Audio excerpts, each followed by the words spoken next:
Dahil mayroong mga magagaling ang utak pero hindi marunong dumiskarte sa buhay.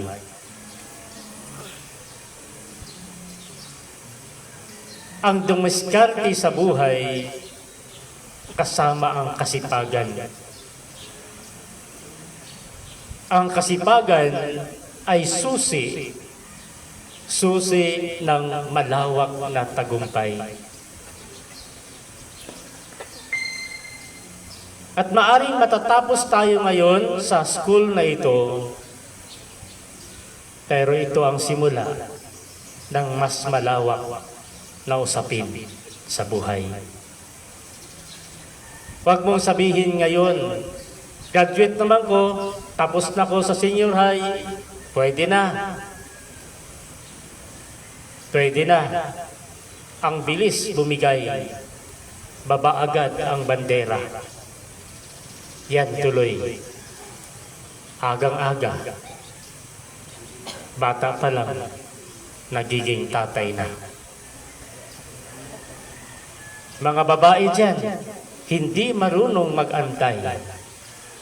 Bata pa lang, nagiging nanay na. Sayang at masakit kung titingnan at balikan natin ang pagsisikap, ang paghihirap ng mga magulang. Pawis, luha, sipon, naghahalo-halo na,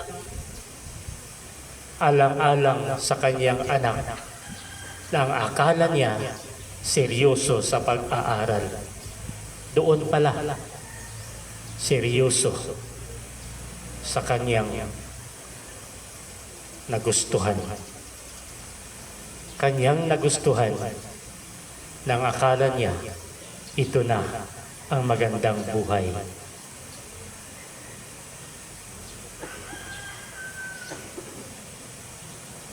Daghan sa mga batanon, madami sa atin, madami sa inyo. Gigising na lang, kakain na lang, bago pumasok. Hayahay na buhay. At marami din sa atin, marami sa inyo, siya pa ang nagluluto, maagang gumising para gawin ang gawaing bahay. Ang taong ito ay nag-practice na sa kasipagan. Diha palabang daan sa iyahang pagtuon, dili kay pagtuon lang sa school ang iyahang naibaluan, kundili iyang hibaluan kung unsaon pagpaningkamot, unsaon pagbuntog sa malisod nga kahimtang. Kanang mga hayahay karon og kinabuhi, ugma damlag, dako kay nga posibilidad nga makurat na sila diha sa pag-atubang sa kalisod sa kinabuhi. Mao nang karon pa lamang daan kadtong gapaningkamot na sisiw na sa ilaha ang pag-atubang puhon sa kinabuhing napuno sa hagit. Busa atong hinumduman kanunay nga dili tanang nahuman og mga dagko kay nga mga kurso na ay nindot kaayo nga kinabuhi. Kay posible nga ang ilahang pagtuon, ang ilahang paghuman sa eskwela, wala nila gamita uban sa ilahang mga pagpaningkamot. Kung di po tamingon, nga kadtong wala ka graduate, wala sila naglambo sa ilahang kinabuhi. Daghan tag nahibaluan, mga elementary lang, nga nung nagmalambuon man ang ilahang kahimtang, tungod kay ilang gigamit ang pagpursige, pagpaningkamot, gamit ang ilahang gamay nga natun-an Mao na nga kung mahuman manggaling taog kalis, mahuman manggaling sa atong dagko nga kurso, unya gamiton pa gyud nato ni siya nga dako nga kahibalo alang sa dako pud nga pagdiskarte, dili gyud layo nga makab-ot ang maayong kinabuhi. Di ta mag-ingon nga kanang mga tao nga hayahay kay kahimtang karon, wa na moagi o ginagmay nga mga pagpaningkamot o ginagko ng mga pagpaningkamot. Miagi gihapon na sila sa pinakaubos nga pagsugod. Wa gid na sila moabot sa tuktok nga nikalit na sila abot didto. Naa gid ang pagpaningkamot sa ubos pa lamang gihimo na ang iyahang mga pagpanlibasog, mga pagsakripisyo.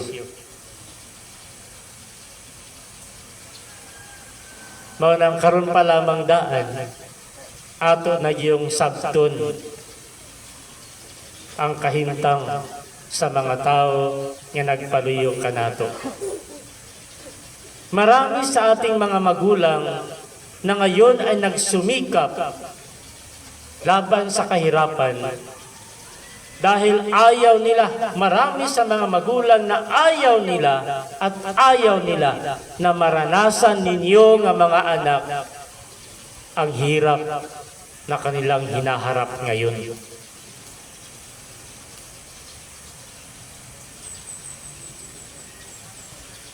Marami sa mga taong o sa mga estudyante, mga kabataan, mga batanon, parang wala lang. Naabitaw ko yung mga ginikanan. Naabitaw na sila diha. May mubahog na ako. Bahala na. Mao ba na ang kinabuhi? Pagdating ng araw, aalis tayo.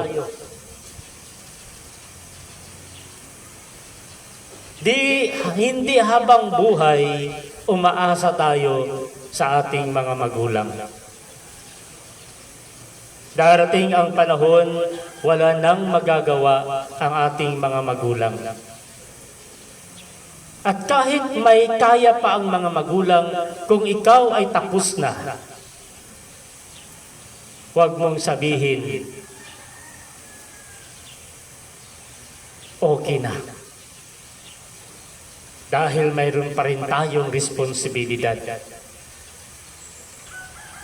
Wa man ginaingon nga ang mga ginikanan maghulat og balos, mangayo og balos, gikinahanglan ang balos gikan sa mga anak. Pero ikaw, isip anak. Naaba, niabot ba sa atong mga hunahuna o kasing-kasing ang atong responsibilidad, pag-atiman, pagbalos ni ining mga tao nga maoy hinungdan nganong naingon ani ko karon. Kung naa kini mga ginikanan nahimong instrumento sa atong kalampusan, sa atong kalambuan, panigurado nga kini nga mga tao, kini nga mga ginikanan, gigamit pud ni sila nga instrumento sa Ginoo. Pwedeng makapangutan na sila, instrumento ko sa Ginoo, pero nganong ingon ani man nga klase sa kinabuhi ang akong mga pamaagi sa pag-atiman sa akong mga anak.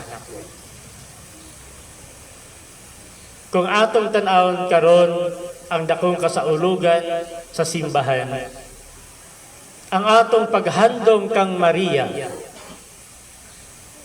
isip usa ka inahan sa Dios. Sa dihang siya migipili sa Ginoo, naa kaniya ang pag-agam-agam, naa kaniya ang pagdadalawang isip. Pero dahil sa maraming mga instrumento na nagpapaalala sa kanya, ito ang nagtulak sa kanya upang sagutin ng oo. Hinamon siya para sagutin. Unsay giingon sa katapusang bahin sa Ebanghelyo, sulugoon ako sa Ginoo, mahitabo unta kanako ang imong gisulti. In summary, duha lang kalitra. Oo. Kining iyahang pag-oo, mausag unta kini ang atong lantawon nga bisan siya ni oo sa hagit sa Ginoo, pero wala nagpasabot nga ang iyahang pagdawat niini hayahay nga kahimtang.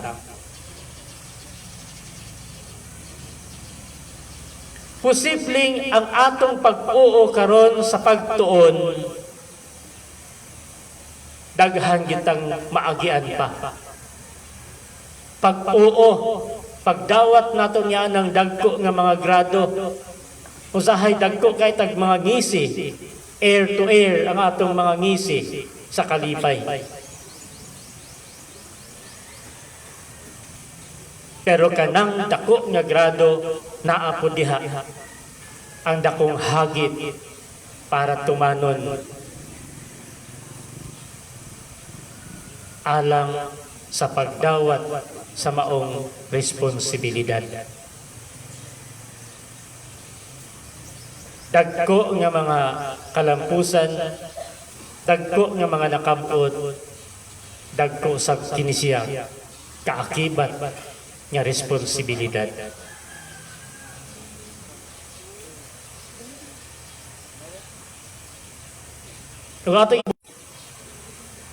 Santang si Maria nagdalang tao, bit-bit niya sa kanyang sinapupunan ang batang Jesus. Kaharap na niya ang kadelikado. Kaharap na niya ang malaking hamon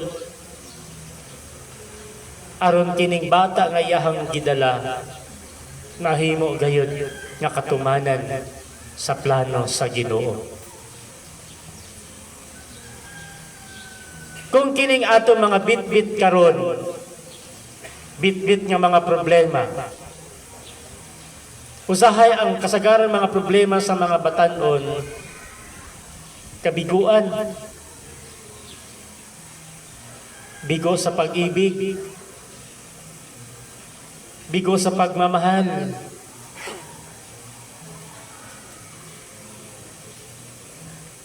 madaming mga kabataan ngayon na dahil sa bigo sa pag-ibig, napakadali lang tumalon sa tulay. Ang bilis. Sometimes, we cannot think anymore. Nga dili lang siya ang nilalang sa kalibutan. Pwedeng gigamit siya aron lig-unon ta sa ingon ana nga hamon sa kinabuhi. Si Maria wala biyae. Wala biyae sa dagko kay nga mga hamon. Hangtod gani sa kamatayon sa iyahang anak. Sayon baka musutong sa kaanak nga naa diha sa mga pag-antos, naa sa mga pagsakripisyo. Dili bugat kayo na nga mga pagbati sa usa ka inahan. Mao nang kung naa sa inyo dinhi, naa sa inyo dinhi perting buguya, perting badlungona, dili lang sa eskwelahan, badlungon pug kaayo sa balay. Kana bugat kay na nga kahimtang sa usa ka inahan. Bugat kay na kahimtang sa usa ka ginikanan.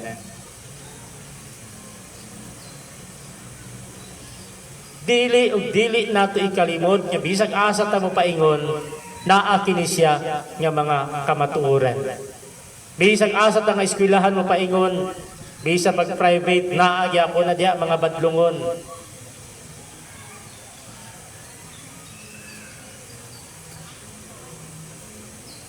Pero ato bang tugutan? Ikaw nga niya karon dinhi. Tugutan ba nimo? Ato bang tugutan nga kini nga mga kamatuoran magpadayon, magpabilin?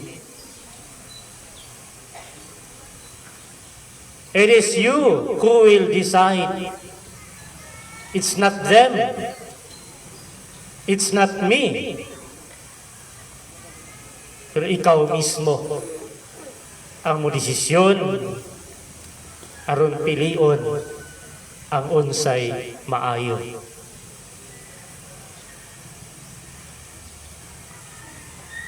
Wa man gyud nagkulang ang mga ginikanan ani nga mga pahimangno, ani nga mga pahinumdom. Pero daghan lang gyud sa mga anak nga dili gapaminaw sa mga ginikanan.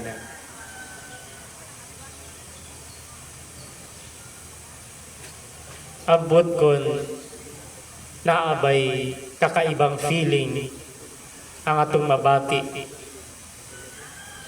samtang kita musaka sa stage naadihang atong mga ginikanan nga man nagyud nato respetuha ang ilahang mga pagpaningkamot. Ang mga taong walang respeto sa bahay, malamang sa malamang, kahit saan pupunta yung batang yan, walang respeto yan. Kahit nasa loob ng misa, pwedeng gamitin niya yung walang respeto na yan. Pasensya o sorry kung medyo mahait ang atong mga pulong tungod kay gusto lang yun sa simbahan. Gusto lang yun pud nako nga makita ang mga bata pag-atubang sa insaktong direksyon. Mao kini ang mga tawo kapaningkamot gyud og lihok, kapaningkamot gyud og buhat sa unsay insakto. Kahit na mahirap, kung ito ay tama, ipaglaban mo.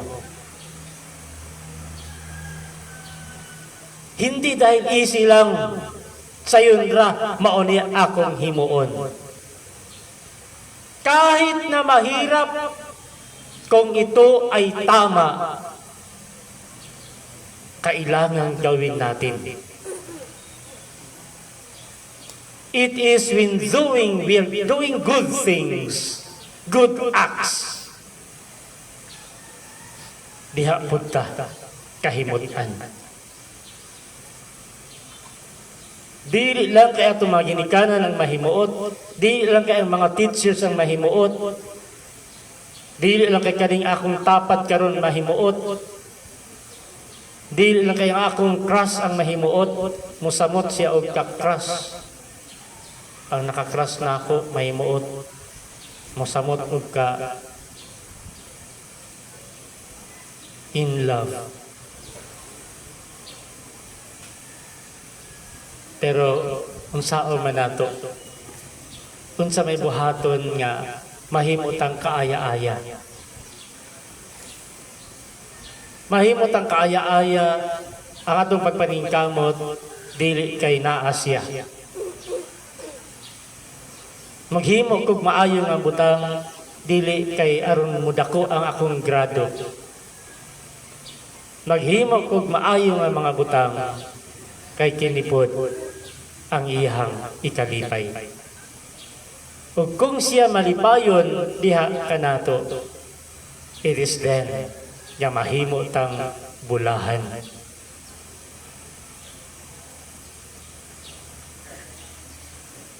Paano ka magiging mapalad? Paano ka magiging bulahan? Kung karon pagani ka nakasimba, sabaan lang gihapon ka. Dili tigsimba. Pag na opportunity nga magmisa sa eskwelahan, perti ka saba. Mao hinungdan nga madamay ang katapad.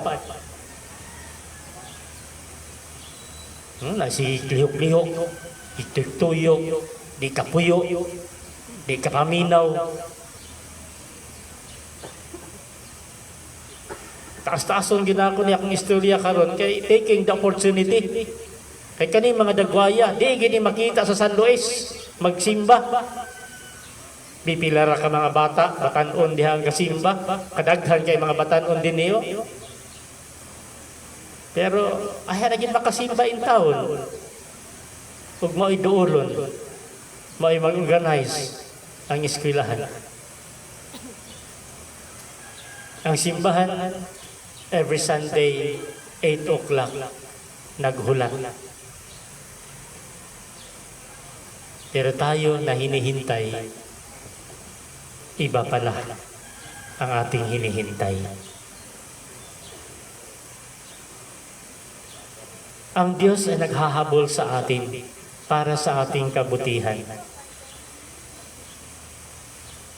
Pero iba ang hinahabol natin.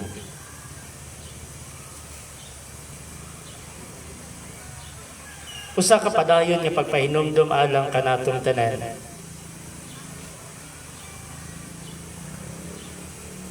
Nga sa atong pagpuyo sa kinabuhi, we need to face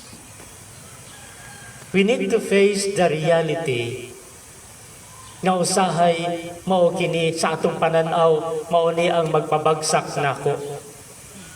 Sa akong pananaw, mao ni ang maghatag kanatong kaguliyang sa akong kinabuhi. But mind you, my dear brothers and sisters, binigyan tayo ng buhay para lumaban, hindi para sumuko. Ang kinabuhi, usa ka dakong hinagiban, aron ang mga daotan mawagtang. Pero kung tugutan nato itong kaugalingon nga mahimong instrumento nga magpadayon ang kadautan sa katilingban sa palibot, ay give dahom nga maundang kana nga mga dautan. Mao ganing atong gilauman kay ang atong pagtuon sa eskwelahan, wala pa man kita nakapokus anang mga subject nato diha. Wata nakapokus anang mathematics diha. Mathematics diha nga pangitaon pag yun ang value sa x. X na gani pangitaon pag yun. Wa na hindi na kinahanglan, di ba? Wa na kay nag-focus lang ta sa pagbuo ug maayo batsada kaayo nga grammar sa atong pag-in-English. But most importantly, ang atong kinaiya, ang atong pagkadisiplinado nga tao.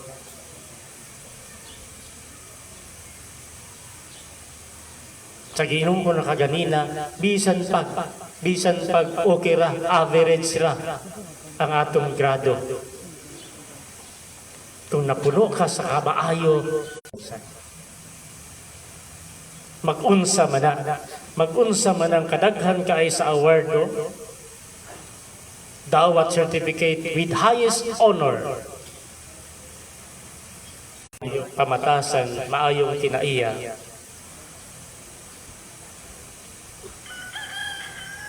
Huwag mong sabihin, huwag mong